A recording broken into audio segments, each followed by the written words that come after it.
Come in, Ray. This is Jack Burton in the Pork Chop Express, and I'm talking to whoever's listening. Calling the War Council of Gallifrey. This is the Doctor. I am Iron Man. Tell me. Do you bleed? Everything's perfectly all right now. We're fine. We're all fine here now. Thank you. How are you?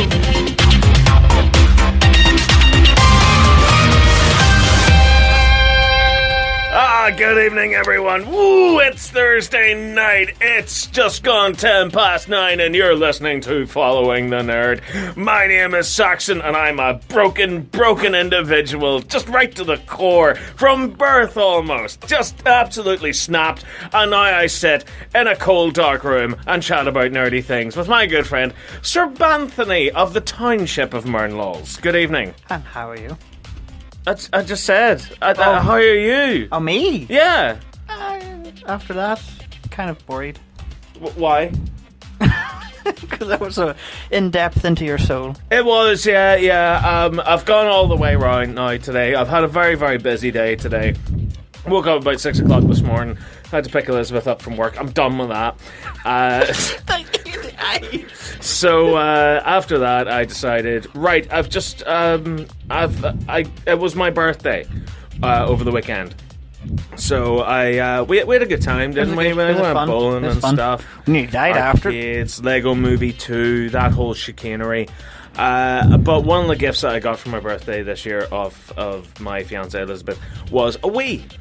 I got a Wii from Elizabeth. No, it's not dirty, listeners. It's a video game console that came out a couple of years ago. Nintendo Wii. I was a big fan of it whenever it first came out, and I absolutely loved Wii Sports. I don't think I ever moved on from Wii Sports. Yeah, you've been saying that a lot. I didn't buy any other games. I literally just had Wii Sports. Because I'm a big fan of tennis, I love the bowling and everything. And I thought to myself this morning, do you know what? It's been sitting in the bag since Sunday. I'm gonna hook it up to the TV. So that was a whole thing where we got it all set up, but it was in black and white. Oh, okay. Turns out, after a lot of pulling out wires and our own hair, we finally decided, it was the TV's on the wrong setting this whole time. So we got that fixed. It was great. We had a couple of games of baseball. We played golf. It was great. It was a good time was had by all. And Elizabeth kicked my backside at bowling. Oh. So it turns out she's very good at it whenever it comes to video game consoles. Not so good in reality. So after that, I don't know what happened to me. It was like all the life was suddenly poured back into my rotting corpse of an existence. So I just got a burst of energy. I don't know why. So I decided it would be a good time to clean out my entire garage. And completely rearrange it. Also, I cut the front garden because that's been sitting there growing and becoming this weird wasteland of a thing since last October, and I did several other things around the house, and now I'm knackered and I realised I had to host the show tonight.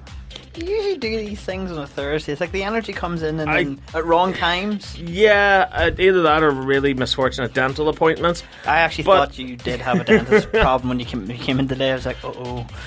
But, so yeah, we've no Mark this week because it's him and the lovely Jacqueline's wedding anniversary. Oh, nice. So they're off having a good time, I think clearing out his nerd collection room.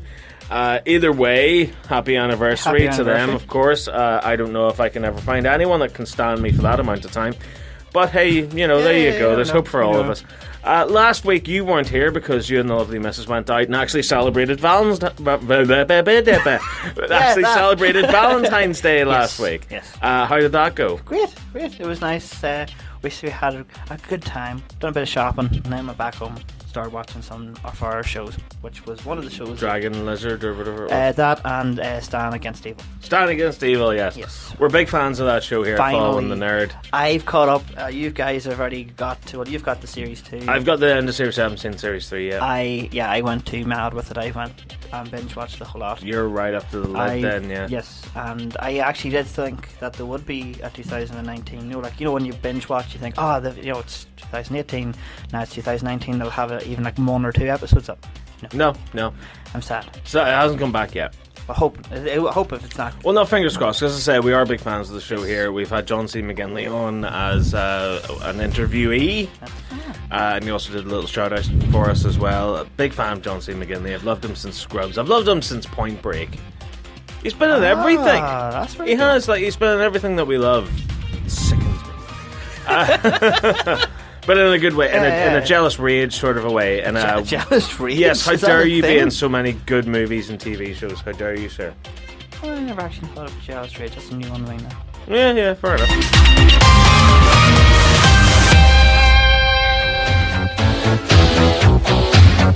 Hi, I'm Laura Summer, the voice of Janine Melnitz on The Real Ghostbusters, and you're listening to Following the Nerd. I put the sexy in secretary.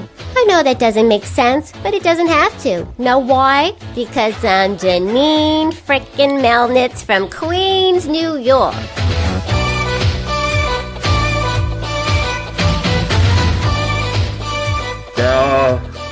We can't have nice things. We just can't. I mean, sometimes we can, but then other people find a great way to ruin it, and here we are. So no ice cream? Like, I mean, just, leave my toys alone. Alright? They're mine. I got them for Christmas. I got them for my birthday. I take them outside and I play with them. Don't come over and kick them into the ground and then slap me across the face. Alright? Is this jealous rage you're talking about? No. This is worse. Oh, God. Oh. This is not the level of rage? Oh, God. Right, okay. So. You have on a decibel. Right, Ghostbusters 3. Right? Yeah. Let's call it what it is. Ghostbusters 3, the third one. Uh-huh. It's coming out. Yeah. We don't know when. Happy times. Possibly 2020 at this point.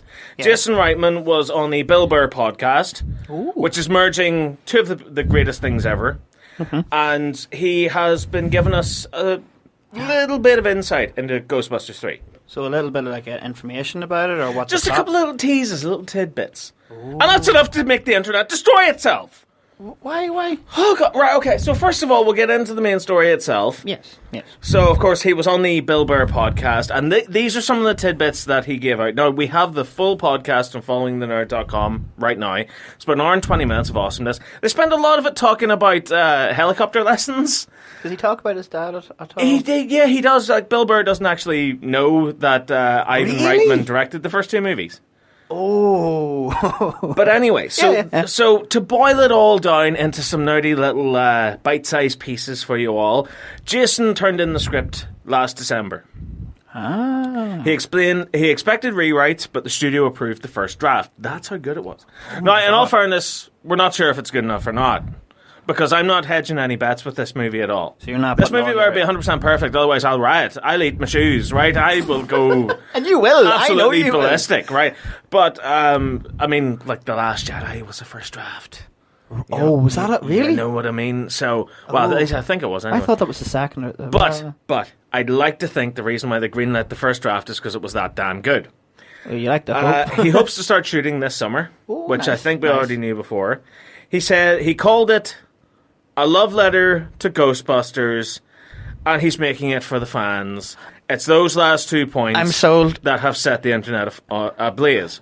In So- a good way or a bad way? Well, we'll get to that. But Jason, from the podcast, this is his quote. "This is going to be a love letter to Ghostbusters. I love this franchise. I grew up watching it and consider myself the first Ghostbusters fan. I was a mere 7 years old when it came out. I'm making a movie for my fellow Ghostbusters fans," said Reitman. Now, Oh, that's not a happy face. everyone went mental over those last 2 points. It's a love letter to Ghostbusters. It's being made for the fans. And that's a good thing. So everyone who came out and rallied and supported Ghostbusters Answer the Call is now going, excuse me, what do you mean you're making it for the fans? We're not getting an Answer the Call too. No, because it was awful. That's why. I can't believe there's actually rallying fans. Yes, there are. And Jason Reitman is getting attacked like crazy over this. The other night, he actually put out an apology for saying this. No, what? For saying that he's Why would making you something for the fans. Oh, you see, I've always heard this thing. Once you start apologising, that's when it goes, it exactly. tanks. Don't apologise. Yeah. Don't apologise. 'Cause it's bad. So basically, all the mainstream media that were incredibly supportive over Ghostbusters Answer the Call are now attacking Jason Reitman and saying that we're taking it away from the women and giving it back to the men and blah blah blah. Of course, this ties into everything that Leslie Jones came out and said with a couple of weeks back.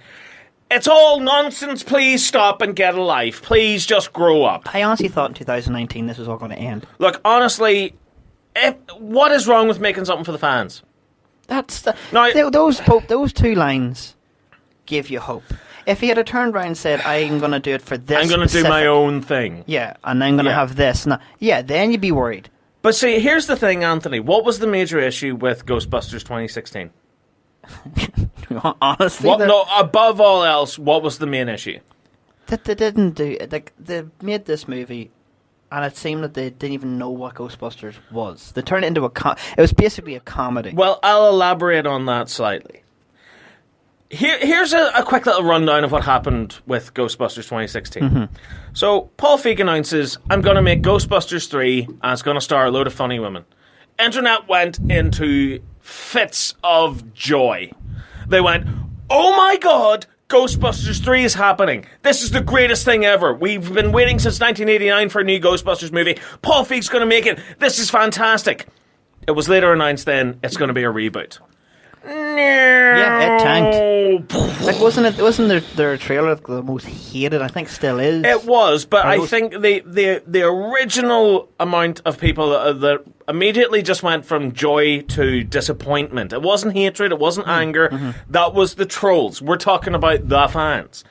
They were just filled with disappointment because this is such a rich, full franchise with years and years of history to it. Yeah. It's got such an expanded universe to it. There is so much potential for this universe and for these characters. And essentially, in one tweet, Paul Feig destroyed that. Paul Feig said, yeah, no, we're not going to continue that. It's going to be its own thing. It's going to be a reboot. And ultimately what it ended up being was a less funny, less entertaining, and less engaging remake of the first Ghostbusters movie. And let's not lie to ourselves and to all the people out there who are lying to themselves. Sit down and think about it. It is a remake. Yeah. To reboot something is what Jason Reitman is currently doing with Ghostbusters 3. It's a reboot. It still takes place in the same universe. It's just reshuffling a couple of things and allowing it to have some new life in it. That's what a reboot is. A remake is when you start from scratch. Paul Feig's movie was a remake, and it was a subpar remake. Simple as that. But the trouble is, they got the feminist agenda angle going for it. They deliberately went back and they reshot scenes to include trolling online. Ain't no ladies gonna hunt no ghosts, or whatever the heck it was. That and the fact that they got the actresses to then blatantly do these interviews that they were basically attacking fans. But you know, if you're doing this, you're stupid and all. You know what I mean? All those different things. Because anyone that had a genuine problem with Ghostbusters 2016, they were naturally a 40-year-old living in their mother's basement. Yeah, when that line came out, that's what really hit the nail on the head. Everybody then started going mental with this. And that's, you know, for me, see if I ever, like, it's never going to happen, but see if I ever got the role of being a superhero or going to, like, a franchise, below franchise. Hell itself would freeze over. Yeah, but with interviews like that, you need to pick what you're going to say, because if you mess up, now the way the internet is now, it will destroy you. And they did not think about this. From these interviews, it just seemed they were like, "Oh, you're attacking me because of my movie." Well, then I'm going to say bad things about you. No, because they were trying to promote it because they knew they had a cold turkey on their hands. They were trying to promote it to the feminist angle. Do you think they were trying to do that? That's make it controversial so people. Of course, that's what it was. But I mean, that's old news. That's 2016 news at this point. But the trouble with it was that it didn't cater to the fan base. Yeah. At all. And look what happened when the movie opened. Where all the feminists and all the SJWs and what have you, all the people that campaigned, all the people that called you a racist or a sexist or a man baby, were they showing up opening night? Nope. No, they were not. Bums were left not on seats. And it tanked. And it tanked severely, and it cost the studio a lot of money, and it failed. It was a failure of a movie. And do you know what? I'd go as far as to say it spat in the faces of the Ghostbusters fans.